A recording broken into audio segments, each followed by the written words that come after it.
All right, so I think I realized what happened in round 3.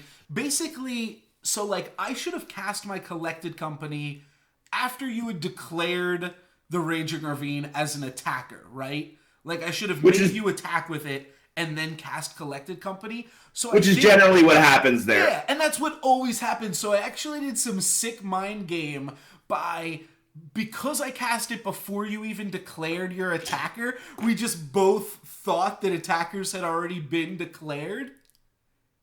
Obviously, this Raging Ravine wants to get in there, and obviously the reason he's collected company is because he wants it to not get in there. So things being the way they are, this thing's getting in there. Oh wait, no it's not. And then I'm not casting with a 2 mana available thanks to Raging Ravine remaining untapped.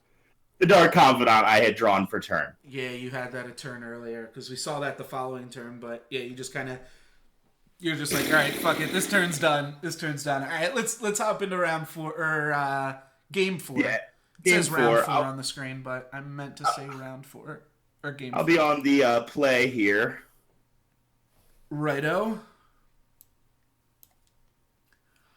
This hand looks pretty decent. I believe we'll be keeping. Yeah, I'm going to keep this one as well. This is a weird hand. It's actually pretty decent, but it's definitely weird. All right, I no ley think that lines this game. one, yeah, this one first. All right, so that means Inquisition, or you're just debating which land. Nope, that's Yeah, an land. Inquisition. And that's a Thoughtseize. Let's Never see. mind. You just want to prove me wrong. Did you just cast your Thoughtseize instead of your Inquisition just to prove me wrong there? I don't know, mind gamer. Thoughtseize reveals a pretty decent starting hand, actually. Self Spirit's pretty good. Obviously, the Rex Age is pretty good. The question is, how do I want to play this? I think, all things considered, I think that we actually would like to take the Reclamation Sage and leave him with the Selfless Spirit and the Court of Calling. So yeah, we'll pass it over to him. That says some pretty interesting things about my opponent's hand there. Means that he probably has both a Grafdigger's Cage and a Collective Brutality. Because he wants to just protect that Collective Brutality with the or from the abrupt or protect the Grafdigger's Cage from the Abrupt Decay and the Reclamation Sage, and this is the best way to do it. That'll blank our Court of Calling before we can play it. We drew a Noble Hierarch for the turn, so we're going to cast it. Can spend a little bit of time debating which lands to get, but I'm just going to cast it off a basic forest here. So I think we are going to get Brutality'd here. We could have also just not played the Noble Hierarch because we have the read that our opponent is on Collective Brutality right now. There's like no reason to leave us with Reclamation Sage otherwise, because Abrupt Decay is just a better card than Reclamation Sage.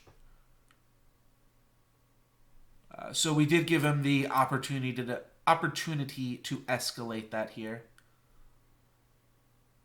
And this is the Collective Brutality as we are waiting for him to determine what costs and modes and stuff to play. What to do with these ones? These choices are tough, but we still do make him discard a card, right, to kill the Noble Hierarch. So Noble Hierarch's trading 1 for 1. Not super upset with that, but I think we're just supposed to discard the big guy up here, but I could be wrong about this. I don't. That's a tough spot to be in. But we're taking the Abrupt Decay down. Kolaghan's Command. That Noble Hierarch got some value. Noble Hierarch traded 1 for 1 with Kolaghan's Command. I'll take it. Not quite sure that's accurate, or you're doing your math accurately, but Noble Hierarch just traded 1 for 1 with a Kolaghan's Command, and Collective Brutality just traded 1 for 1 with Abrupt Decay. If you want to match them up that way, that's like putting Steph Curry on Shaq. Either way, we traded 2 for 2, and that was the best value that either of these cards could have gotten. The Thoughtseize one was a little bit rough because he traded 1 card for a card that could have given us 2 for 1 value. Dark Confidant seems great. Yeah, we need that guy out there, mainly because we need to start accruing some card advantage here. So we're just going to smack for 2 here. Want to try to kill our opponent's life total. That makes sense why they discarded Call Against Command. They don't have that many lands. And we're just going to hope he dies to his Dark Confidant triggers. Nope, that's a basic forest.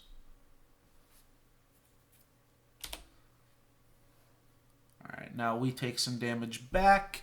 Next turn we can cast Chord of Calling for X equals 2. I'm not above that. I think that might be pretty good. Alright, Lightning Bolt on Selfless Spirit. Now we can't do that, and Scavenging Ooze is going to be a pretty tough one. We're going to need to draw like an Abrupt Decay or something to answer Scavenging Ooze, and then my opponent still has Dark Confidant. So, I don't know. We could really answer either one, but if we Abrupt Decay the Scavenging Ooze, then that means that we can now draw an Eternal Witness to answer Dark Confidant. Dark Confidant's definitely getting some value here, though. Bob is being a very good confidant of ours, as we always expect him to be. Thank you, Bob. We are Black Mages United. Okay.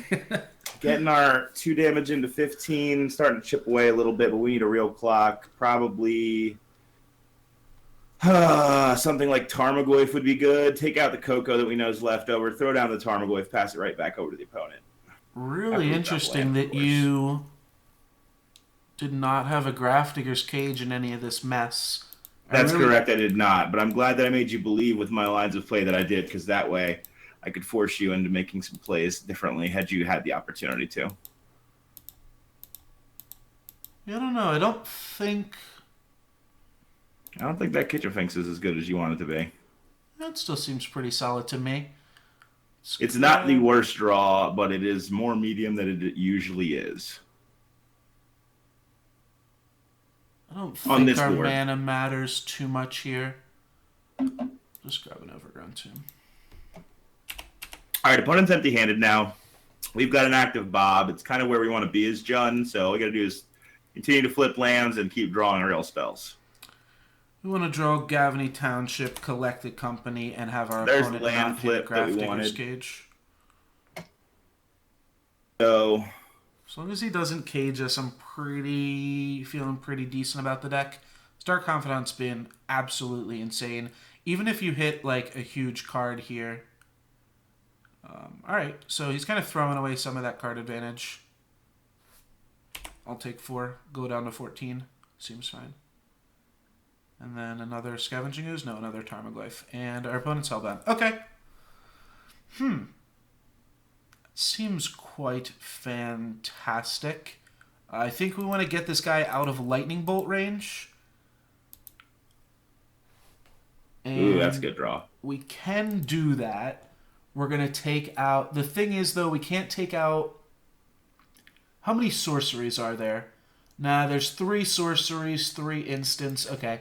I think we are just going to want to get it out of Lightning Bolt range here then. We can make it a 4/5, which kind of puts it back into... Or a 5/5, rather, which kind of puts it back into Lightning Bolt range, but it puts his Tarmogoyfs in an awkward spot, I think, too. What else could we do? Could hold up our mana and potentially do something else. No, I think we're going to want to just... We can't take out all the lands. We can't take out all the instants. Not even close to taking out all the instants. So I think I'm just going to eat some more creatures. Do I have to do that right now? No, I don't. All right. We can wait on it then and just do it at the end of his turn. We'll get to see one of his cards on upkeep too. All right, Thoughtseize, that's irrelevant, though it will keep Tarmogoyfs at 4/5 with just a little bit more sorcery.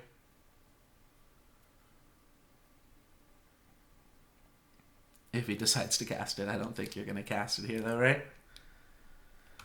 I'm debating on it. Depends. I'm thinking... So if we attack, then he blocks, and he eats, Well, then we just don't want him to block at all, so why even let him do that? Got a Fatal Push? Fatal Push is the only card that kills Ooze now. And it's the reason that I didn't completely eat away the graveyard. Wanted to eat away one card so that our ooze got a little bit bigger. Alright. So I think he's less likely, pretty unlikely to have a removal spell for the Scavenging Ooze at this point. I'm going to go ahead and eat. He might, and he might be doing some next level stuff. I'm kind of keeping cards in the graveyard so that Ooze can... so that if I draw another Ooze later on or have to Eternal Witness this Ooze, it can stay big. So what is there the least? Thoughtful, Ross. 3 instants. Oh, there's a bunch of instants. All right, we're going to start eating sorceries then, because that is the most taxed card type. You should eat another creature. I don't need to do that. That's rude. All right, our opponent is still drawing 2 cards a turn here, so that's pretty not great. We can now eat 5 things with this Scavenging Ooze. The Godless Shrine holding us back a little bit. We didn't fetch for it. We just drew it off the top. So if I can eat 5 things, that means I can take the sorceries, and I can't take all the lands because I'll be putting 1 more land back in there. So I can make the Goyfs 1 smaller into 3/4s. I could also make Scavenging Ooze into a 6/6. 6/6 at the same time. Well, 6/6 doesn't match up. You know what, though? You know what? You won't. Yeah, I'm not going to. A 6/6 doesn't match up that well against a pair of 3/4s, so I don't want to attack into them. Those were my thoughts. Don't love just standing still with a Dark Confidant, but Tarmogoyf isn't really a live draw. That's just as big as all the other Tarmogoyfs. It's not super threatening here.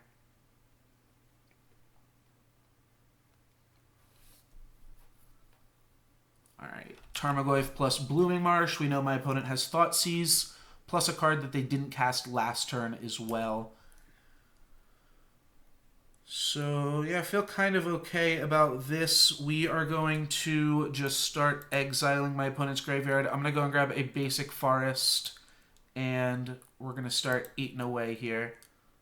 Let's take all the sorceries, even though you probably have 2 more in your hand. Gotta start somewhere. And there's so many instants right now, and I also don't really want to exile both of my Abrupt Decays. So I'm just going to start exiling lands. I'm never going to Eternal Witness back a land, but I kind of want to Eternal Witness back an Abrupt Decay, potentially. And I'm going to exile my own land now. Cool. Alright, well, that's the card. That's the dude. Think we want to kill Dark Confidant. There are potentially some other plays. We could also just hang on to this Eternal Witness, because the Eternal Witness is kind of...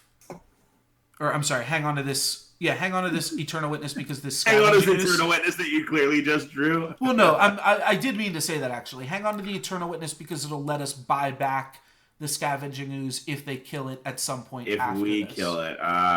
Yeah. So let's go ahead, though, and just kill Dark Confidant. Take him off of that, because that's going to just... It's already drawn him way too many cards for not nearly enough life. You've drawn 5 cards off of it for a total of 3 life. That's pretty insane. I mean, I'm a hero. Alright, Scavenging Ooze, we're only going to leave with 1 mana open. No sense in attacking just yet. I think Scavenging Ooze will be able to start attacking next turn as a potential 7/7. Alright, there's Fatal Push on the Ooze. Let's go ahead and just eat Dark Confidant, I believe. Yeah, there's 2 lands in the graveyard, so I can't eat both of them. Alright, we're just going to eat 1 creature. Just gain 1 more life point. We can double block a Tarmogoyf if we need to. That still means we take a lot of damage here. Alright, Thoughtseize, right, to give my opponent a sorcery. Now they're 4/5s. Now we can't double block, and Bloodstained Mire is the last card in their hand. So This is a lot of damage. We're going to go down to 4 here. We could chump block a Tarmogoyf. I don't really see the reason to do that yet. It would play around like Blazing Shard. I mean, I think you have to. Otherwise, you're saying if I brick on a land that you lose no matter what because 4 is lethal. Yeah, I mean, but if I draw nothing next turn, I'm going to die anyway. Die anyway? Fair enough. Yeah, so chump blocking this turn isn't any better than chump blocking next turn. Would That's potentially give us like the out. If we drew like a collected company, we would company main phase, and then we'd potentially be able to just kill my opponent here. As is, we drew a Devoted Druid, so we have to hope that he bricks. We're going to chump block with all 3 of our creatures. Go ahead and fetch this land away now. Thin the deck out a little bit more. Makes sense, given the situation. Any live draw removal spell is really good, so let's do it.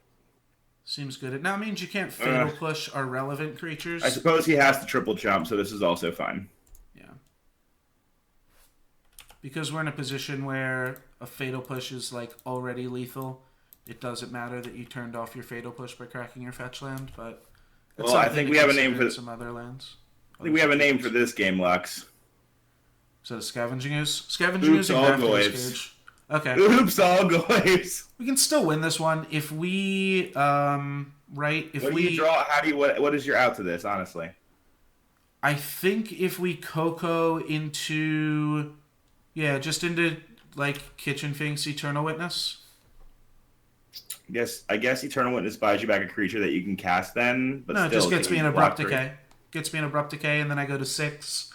I take 4, go down to 2. Oh, that's true. You're up at 6 from the Kitchen Finks. That's true. Mm-hmm.